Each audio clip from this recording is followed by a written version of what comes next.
What's up, and welcome back to Watercooler Talk. My name is Caleb Turner, and I'm a sports writer at KSL.com. We are back with another weekly edition of everything that you need to know for your Monday office chats around the water cooler, summed up into a relatively short podcast episode. Today, we are recapping, as usual, as we had the last couple weeks, some college football games. Utah State, BYU, a little bit of soccer as well.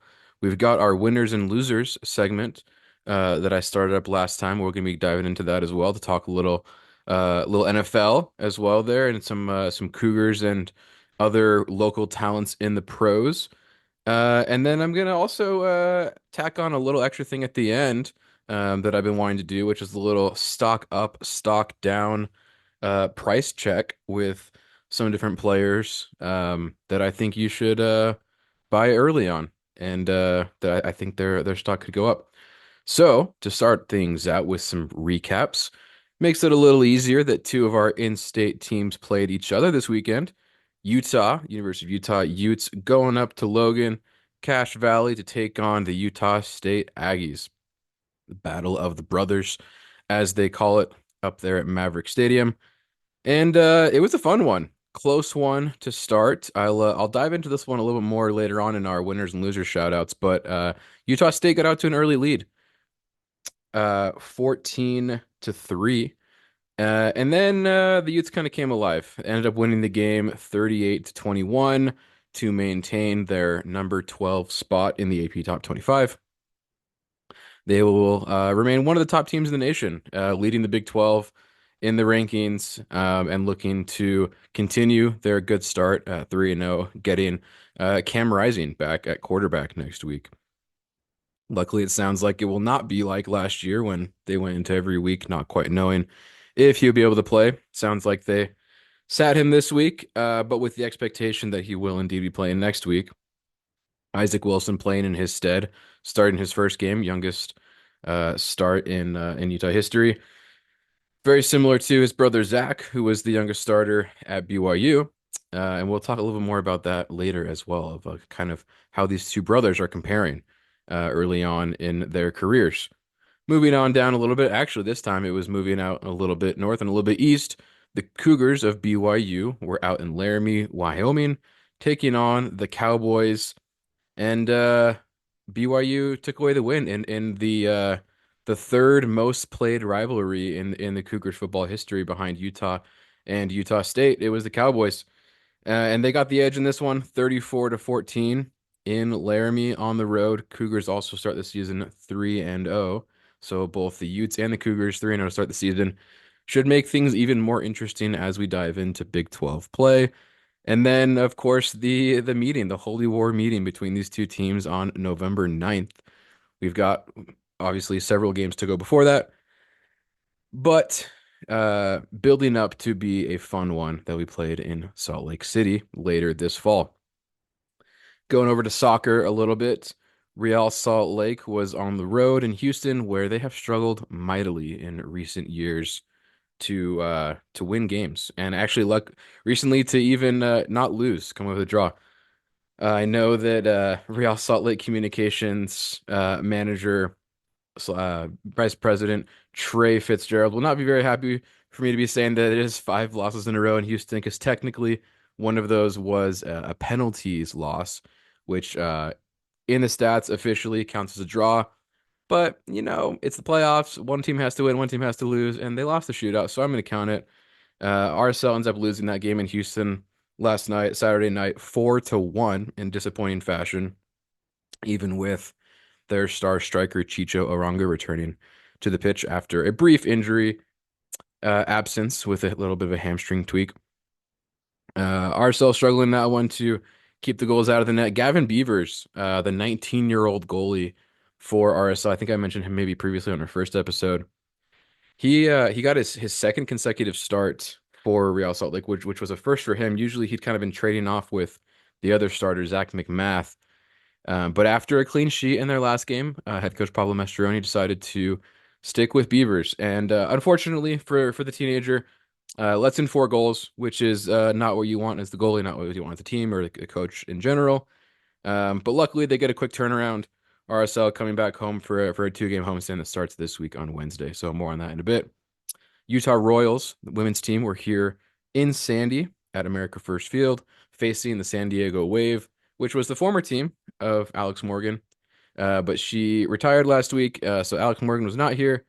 However, San Diego was still pretty good, and the Royals ended up losing 2-1 against the Wave after a very, very early couple goals, actually. First goal was scored 30 seconds into the game, which was the fastest goal in San Diego club history, and then scored again 5 minutes later in the sixth minute for an early 2-0 lead that they would never give up. The Royals got a goal, but were not able to get the equalizer, losing that one 2-1, as I mentioned.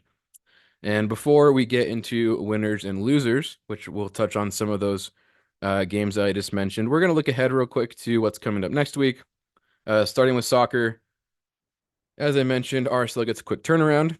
They will take on the Dallas FC at America First Field in Sandy on Wednesday, followed by a game on Sunday against Portland, or Saturday against Portland, rather.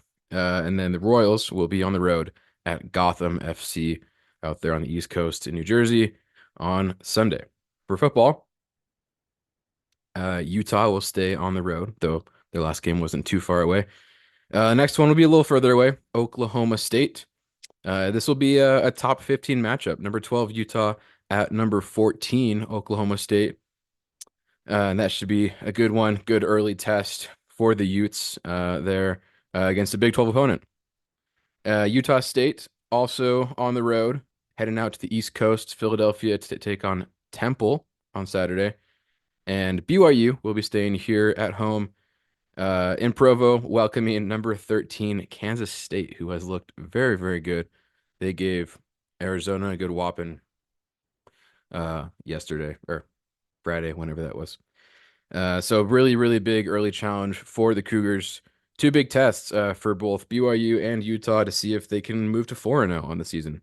3-0 is a good start, but 4-0 sounds even better, I think.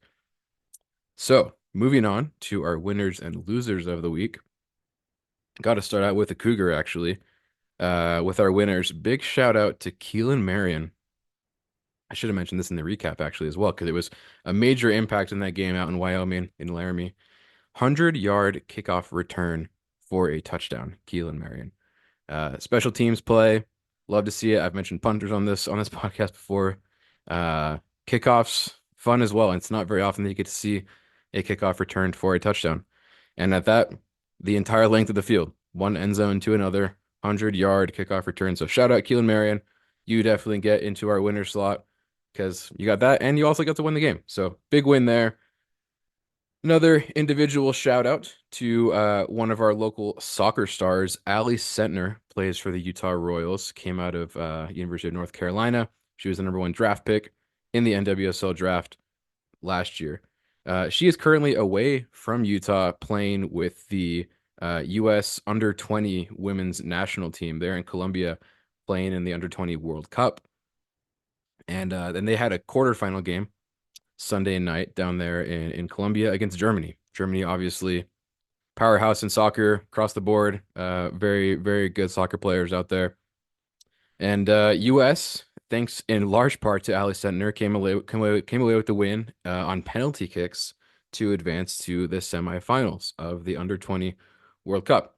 Ali Sentner got the equalizer to tie it up, to send it to penalties in stoppage time, and then also made her penalty kick to contribute to that win in a shootout, which is always an electrifying and fun, but I'm sure very stressful event both for players and fans. So shout out to that young women's U.S. national team moving on to the semis, Final Four down there in that World Cup. So a big win for them. And then our last two winners in this segment will be a couple of local talents in the NFL. Starting out with Fred Warner for the San Francisco 49ers, played his college ball at BYU. I was lucky to be able to watch Fred and actually interview him a couple times down in my time as a student reporter down at BYU. One of, if not the best linebacker in the NFL at the moment. He's been playing incredibly, getting shout outs on social media across the board, both fellow players, former players, pundits, critics, whatever, reporters, just calling him a really special talent. He, even though the 49ers lost, Fred gets the win because he was incredible for their defense, kept a couple touchdowns out of the end zone that would have put the Niners even further behind, and is always just right in the middle of things as the captain of that defense, getting pass breakups, sacks, tackles for loss, all that jazz. Fred Warner can do it all. So big shout out to him. He's early on in this season making a really, really big effort and kind of singling himself out at the top of the pack of linebackers in the NFL. And then lastly, a Weber State alumnus, Rashid Shaheed, playing for the New Orleans Saints. Um, I picked him up in fantasy in a couple leagues, and maybe that will dive into our stock up, stock down a little bit because Rashid Shaheed not really taken very high in a lot of drafts. Wide receiver down there in New Orleans popped off for a 70-yard touchdown catch today. A dime from Derek Carr. Um, Shaheed was outran two defenders. Ball drops right in his hands just before the end zone. He takes it in. He's been looking really good early. Unfortunately, that came against my Dallas Cowboys, but that's beside the point. Great play by Shaheed. He gets to be one of our winners. And spoiler alert, he is definitely one of our stock up guys this week. You can't really necessarily buy low on him at this point because he's been doing really well. I think a lot of people know about Shaheed at this point. But if you are still able to find a decent price for him, and this is kind of literal because of fantasy leagues, a lot of times in leagues you have to bid for a player off of the waiver wire. So make sure you invest in Rashid Shaheed. Great wide receiver, great hands, great speed, and he can kind of do it all down there for the Saints. That we have seen some other local products, both Taysom Hill and Jamal Williams currently on the squad as well. So Saints definitely a local friendly team that have been fun to watch. Moving on to our losers, and this kind of counts as both a little bit of winner, a little bit of loser, but I want to talk about the subject of early leads. So on the soccer side of things, um, this was, I guess, more of a loser, but winner for the teams that were able to get the leads. Both the Royals and Real Salt Lake trailed 2-0 in the at the end of the first half in each of their games. As I mentioned, the Royals deficit happened very quickly within first 30 seconds and then first 6 minutes. Both goals happened. With Real Salt Lake, it was a little bit later, in the 20s, and then just before halftime, they got their second goal. But that's never a good sign. They say in soccer that a 2-0 lead is the most dangerous lead. But that was not the case in those games. They were able to hold on to those early leads. However, holding on to leads was not something that these next couple teams were able to do. As I mentioned before, Utah State went up 14-3 early in the second quarter against the Utes and were not able to hang on to that lead. And then later on in the weekend, today in the NFL, both the Bengals and the Ravens gave up early leads to the Chiefs and the Raiders, respectively. So, you know, there's two sides to the coin there with the early leads. Can be a great thing, but you got to be careful with it, and you got to work to maintain that. The soccer teams were able to do so. Football teams, not so much. I guess technically they're both called football, but we have to distinguish here. American football, the leads did not hold. European football, the leads held. Lastly, to finish things up, going into our stock up, stock down once again, I want to give a special kind of shout out and a little bit of my take on what I've been seeing from Isaac Wilson. I've had the pretty unique opportunity to watch both Zach Wilson in his time at BYU. I interviewed him when he was a true freshman and did a big story on him when he was the youngest starting quarterback down there in Provo. And I've had the chance to watch Isaac for a couple of years in high school, and then now maybe not quite up close, but on TV certainly. Been able to watch him with the Utes, and I think we can safely say that Isaac is ahead of where Zach was at this point in his football career. Both had the advantage of graduating a semester early from high school and starting with their respective college teams in the spring, which gave them a bit of a jump start when it came to learning the playbook, etc. And both got starts very early in their careers. Um, But from what I've seen from Isaac, he's been able to pick things up really quickly. And just in a matter of a couple games, I've been able to see him improve from that Baylor game when he was forced to come in for Cam Rising, and then against Utah State, seeing the composure, his decisiveness, where he's able to put the ball. I was actually at the Corner Canyon football game, the high school that he played at. I was at their game on Friday, and they have a new quarterback, of course. And we were talking, I was talking with another reporter on the sideline about some of the differences with this current Corner Canyon team compared to last year when Isaac Wilson was the quarterback. And it was the decisiveness, the lack of hesitancy to know when to throw, when to run. Isaac has kind of that mobile dual threat quarterback trait like his brother Zach did. And he is able to run it, and he knows when he needs to do it. Obviously, at the college game, things are a little faster, and he's still kind of learning that. But in general, I think he's able to make those decisions quite quickly. Now, given he does have a lot to live up to, his brother did end up getting taken number two overall in the NFL draft, which is a very lofty expectation. Things maybe haven't panned out like Zach wanted them to, or maybe how BYU fans wanted them to. Yet he was able to accomplish quite a bit in his college career at BYU. Even as a freshman, he had a great bowl game performance where he went a perfect 17 for 17, did not miss a single throw in that game in the good old famous Idaho Potato Bowl. So don't get me wrong, Zach had his good moments as a freshman, um, maybe more toward the end of that season than the beginning. It's just very impressive to see Isaac Wilson in the second and third games of the season being able to do what he's doing, winning games, and looking more seasoned and mature as he's doing it. And who knows, maybe when they get to a bowl game, if he's needed again, maybe he'll go 18 for 18 to one up his brother that went 17 for 17, or maybe he'll go 20 for 20. And it'll be interesting to see over these next few games, next couple of years, as Isaac gets more time to see how these two brothers compare, and to see you know, this decision that Isaac made to go to the U instead of BYU, to see how that pans out for him. It's working great for him so far. And so buy stock early on Isaac Wilson. He looks great. He's 18 years old. He's at a great program at the University of Utah, Big 12. They're getting their start there in that league. And it'll be very fun these next couple weeks to see how Utah does against Big 12 teams. And we get to see that next week against Oklahoma State. Once again, I'll remind you that we have an email that you can send questions, suggestions, thoughts to kslwatercoolertalk@gmail.com. As this week goes along, as you watch games, as you have conversations, as things pop up, shoot me an email.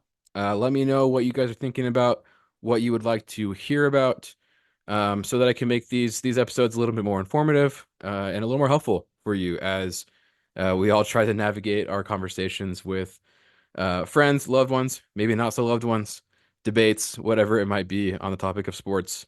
Hope you all have a great week and appreciate you listening. Once again, follow us on all our social media, ksl.com sports. Make sure you subscribe to this podcast feed wherever you listen. And once again, the email is kslwatercoolertalk@gmail.com for any questions, comments, or concerns. We'll see you guys next time.